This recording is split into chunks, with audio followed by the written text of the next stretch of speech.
है और वहां गोलियां भी चल रही हैं, तो वहां पर क्या जान माल की रक्षा करना, पर्यटकों की रक्षा करना ये जिम्मेदारी नहीं है? आज यदि एक भी और घटना होती है, कुछ होती है, तो ये तो यहां चिल्लाने लगेंगे।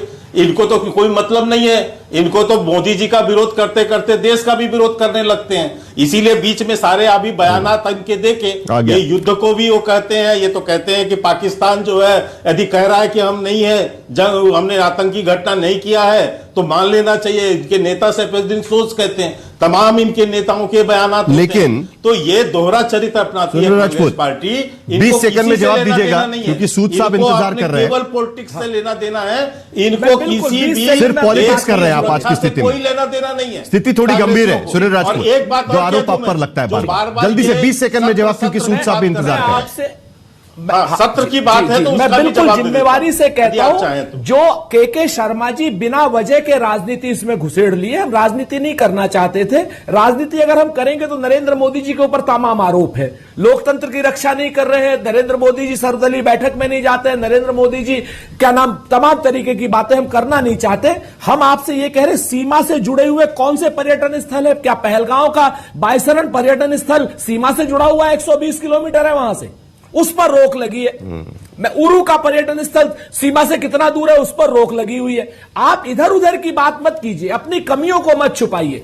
एक तरफ कहते हैं कि पर्यटन होना चाहिए, सीमा पर कौन जाना चाहता है? सीमा पर कोई नहीं जाना चाहता। और सीमा पर सेना हमारी टेररिस्ट वहां पर घूम रहे हैं, क्योंकि जिन्होंने हमला किया, लेकिन बैसरन में जिन्होंने हमला किया वो अभी भी सुरक्षा एजेंसियों के गिरफ्त में नहीं है। जाहिर सी बात है कि उसके वजह से पर्यटकों में डर का माहौल साफ नजर आता है। ऐसा नहीं है सूद साहब की एक लंबी फहरिस्त है कि जम्मू कश्मीर में लगातार इस तरीके के टेरर अटैक्स होते आए हैं, लेकिन जिस तरीके से यह अटैक हुआ है, बर्बरता से जिस तरीके से अटैक हुआ और जिस तरीके से जानकारी अब मिल रही है कि बैंड ऑर्गेनाइजेशन पिछले कई महीनों से वहां पर लोकल रिक्रूट्स लेने का काम कर रही थी, ओवरग्राउंड वर्कर्स को इकट्ठा करने का काम कर रही थी। कहीं सुरक्षा एजेंसियां शिथिल हो गई, गुप्तचर एजेंसियां शिथिल हो गई वहां पर, जिसके वजह से आज यह पता चल पा रहा है कि ओवरग्राउंड सपोर्ट मिल रहा है, क्योंकि उसके बिना यहां तक पहुंच नहीं पाते और उसके बिना इतने दिन तक छुप भी नहीं पाते। क्या लगता है? देखिए, मुझे बताइए कि हर एक टाइम सुरक्षा एजेंसियों पे या इंटेलिजेंस एजेंसियों पे क्यों क्वेश्चन होते हैं? क्या जो कश्मीर में पीस आई है इसमें इनका हाथ नहीं है? क्या इनका सेक्रीफाइस नहीं है? इनका कंट्रीब्यूशन नहीं है? कांग्रेस के टाइम में क्या होता था? पूरे इंडिया में आतंकवाद चलता था, और आज यहां पे जो आतंकवाद कम होकर के श्रीनगर के अंदर रह गया, फिर उसको भी कंट्रोल कर लिया गया। एक इंसिडेंट हो गई, उसके ऊपर आपने सुरक्षा एजेंसियों पे क्वेश्चन उठाने शुरू कर दिया, हमारे जो सुरक्षा बल है उन पे क्वेश्चन उठाने शुरू कर दिया। अब गवर्नमेंट ने एक डिसीजन लिया, देखिए हर एक आदमी की सुरक्षा नहीं हो सकती। ये जो ऑपरेशन किया गया हाई लेवल ऑपरेशन था, जिसके अंदर डायरेक्टली पाकिस्तान के आर्मी चीफ इन्वॉल्व थे, एसएचई के कमांडोस आए थे। देखिए, किसी बंद कमरे में बैठ के आपने एक प्लान कर लिया, एक ऑपरेशन कर लिया, और ऐसा हरकत करके पाकिस्तान खुद ध्वस्त हो गया, बर्बाद हो गया। लेकिन क्वेश्चन किस पे उठ रहा है? हमारी एजेंसीज पे। अगर सुरक्षा के लिहाज से कुछ पर्यटन स्थलों को बंद कर दिया गया तो इसमें क्या बुराई है? सिलेक्टेड जगह पे लोग जाएं। और देखिए, ये बेसिकली देखिए, एक बात बताओ कि सबसे अच्छी जो बात की है वो की है सलमान साहब ने, सबसे अच्छी बात की है। हमें वहां पे जाना चाहिए, कश्मीर हमारा है, हमारे पर्यटकों को जाना चाहिए। गवर्नमेंट काम कर रही है, एजेंसीज काम कर रही हैं, और इस पे काम किया जाएगा। और एक देखिए, अभी एक बीआरडीओ की स्टेटमेंट आई कि हमको 100 और ज्यादा यहाँ पे सैटेलाइट निकालने पड़ेंगे ताकि हम पूरे बॉर्डर पे वाच रख सकें। देखिए, बॉर्डर पे वाच रखना आसान काम नहीं है। कोई ये तो है नहीं कि रॉक आदमी जंगल में बैठा है, आर्मी का आदमी जंगल में बैठा है, या आईबी का जंगल के अंदर बैठा है। ये पॉसिबल नहीं होता। हमारे तरीके हैं काम करने के, लेकिन कोई बात नहीं, एक इंसिडेंट हो गई, बड़ा दुख है जिसका सबको, और इसीलिए आज पूरा ऑपरेशन किया जा रहा है। पाकिस्तान को सिर्फ ये तब तक होता रहेगा जब सांप को मारा नहीं जाएगा। 2 मुआ सांप है, हमने इसका कत्ल कर दिया, 2 टुकड़े कर दिए, फिर 2 जगह सांप खड़ा हो गया। अब बेसिकली सांप का सिर कुचलना है। सिर कौन कुचलेगा, कैसे कुचला जाएगा?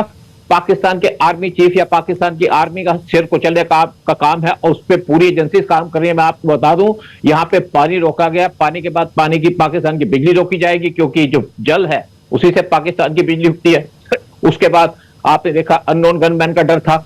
आप देखिएगा पाकिस्तान के अंदर पाकिस्तान को ऐसे बर्बाद किया जाएगा। इसमें रॉ भी काम कर रहा है, बड़े तरीके से काम कर रहा है, लेकिन हर एक चीज में टाइम लगता है। 1971 का जब युद्ध हुआ था तो उस टाइम पे इंदिरा गांधी ने 1 साल का टाइम दिया था तैयारी करने का। जब 2001 में पार्लियामेंट अटैक हुआ तो पीएम मोदी ने कहा था आर पार की लड़ाई होगी, लेकिन जल्दी जल्दी में इतना नुकसान कर लिया कि हमारे एमुनिशन के ट्रक वो डूब गए, नुकसान हो गया।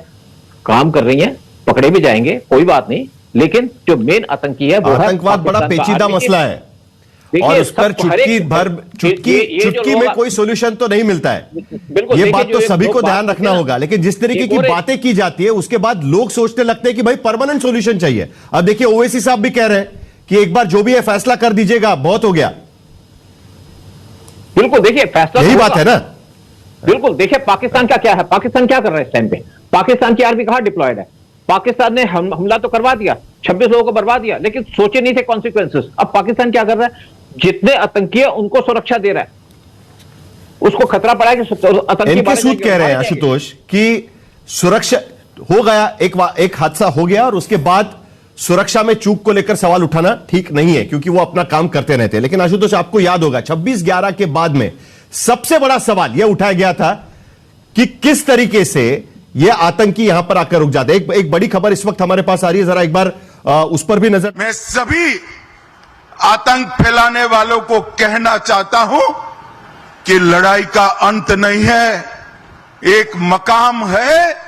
हर व्यक्ति को चुन चुन कर जवाब भी मिलेगा, जवाब भी लिया जाएगा।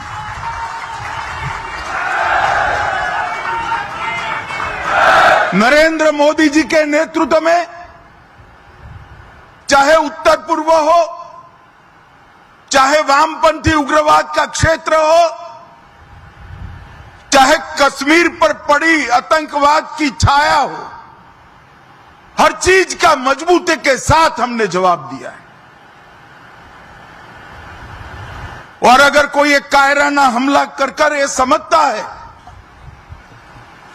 कि हमारी बड़ी जीत है, तो एक बात मन से समझ लीजिए, ये नरेंद्र मोदी सरकार है, किसी को बख्शा नहीं जाएगा, किसी को बख्शा नहीं जाएगा। इस देश की इंच इंच भूमि पर से आतंकवाद को मूल समेत उखाड़ने का हमारा संकल्प है और वो सिद्ध होकर रहेगा। और इस लड़ाई में न केवल 140 करोड़ भारतीय, पूरी दुनिया भारत के साथ खड़ी है। लामबंद होकर सभी दुनिया के देश एक मुश्त होकर आतंकवाद के खिलाफ ये लड़ाई में भारत की जनता के साथ खड़े हैं। और मैं फिर से संकल्प दोहराना चाहता हूं, जब तक आतंकवाद समाप्त नहीं होगा हमारी लड़ाई चालू रहेगी। और जिन लोगों ने एक कृत्य किया है उसका उचित दंड उनको निश्चित रूप से दिया जाएगा। भाइयों बहनों, आज बोडोफा उपेंद्रनाथ ब्रह्मा की 9 फुट ऊंची प्रतिमा का यहां अनावरण किया गया। अमित शाह, गृह मंत्री अमित शाह का बयान, पहली बार अमित शाह वहां पर बात कर रहे थे। उन्होंने कहा कि चुन चुनकर बदला लिया जाएगा, जवाब मिलेगा। उसके साथ साथ उन्होंने यह भी कहा है कि 140 करोड़ भारतीय इस वक्त सरकार के साथ में खड़े हैं, जिन्होंने हमला किया है वो नहीं बचेंगे। आशुतोष, एक बार फिर सरकार की तरफ से साफ शब्दों में चुनौती दी गई है और वादा किया गया है कि चुन चुनकर बदला लिया जाएगा, जिन्होंने हमला किया वो नहीं बचेंगे। आशुतोष, देखिए साहिल, इस पूरे मसले के तीन पहलू है। पहला पहलू इसका राजनीतिक है, दूसरा पहलू आतंकवाद से जुड़ा हुआ है, तीसरा पहलू इसका विदेश नीति से जुड़ा हुआ है। जो राजनीतिक पहलू है वो आप अच्छी तरीके से जानते हैं, मैंने आपको परसों में बताया था